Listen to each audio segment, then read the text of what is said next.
இன்று அவருடைய சத்தம். எழுதியவர் சகோதரர் சகரியா பூனன் அவர்கள். நாள் நவம்பர் 5. முழு ஜீவியமும் கர்த்தருக்கு தருவதே உத்தமம். தங்கள் பணியிலிருந்து ஓய்வு பெற்ற சிலரிடமிருந்து நான் கடிதங்கள் பெறுவதுண்டு.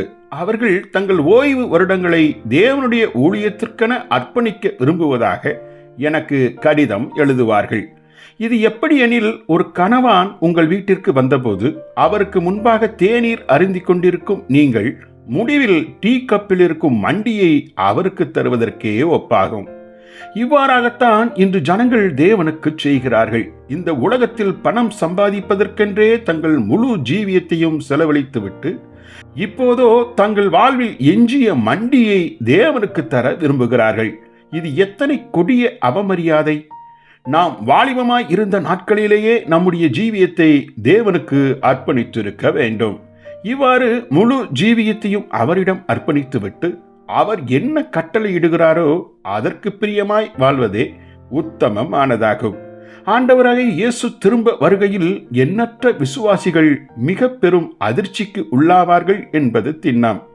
இவர்கள் பூமியில் சம்பாதித்து குவித்த பணம் முழுவதும் சிறு பிள்ளைகள் தாங்களாகவே 10 லட்சம் 10 கோடி என பேப்பரில் எழுதி பிசினஸ் விளையாட்டில் சேர்த்த பேப்பர் பணத்திற்கு ஒப்பாகவே அவர்களின் ஆஸ்தி எந்த மதிப்பும் இல்லாதிருப்பதை அந்த நாளில் கண்டு திகைப்பார்கள்.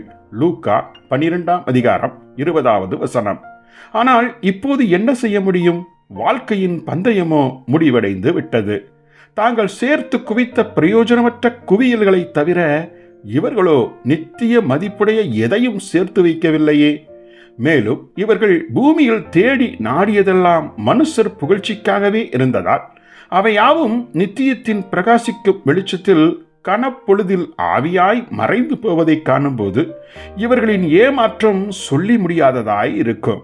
ஆனால் தங்கள் ஜீவியத்தில் தேவனுடைய சித்தம் ஒன்றையே செய்து தேவனுடைய மகிமைக்காக மாத்திரம் வாழ்ந்தவர்களோ அந்நாளில் சொல்லி முடியா மகிழ்ச்சியில் திளைத்திருப்பார்களே. ஜெபிப்போமா. எங்கள் பரம பிதாவே, பூமியின் மேன்மைக்கு பெரும் பங்கை தந்துவிட்டு எஞ்சியதை உமக்கு தரும் ஜீவியம் வேண்டாம். எங்கள் முழுமையும் உமக்கே அர்ப்பணிக்கிறோம். இயேசுவின் நாமத்தில் ஆமென்.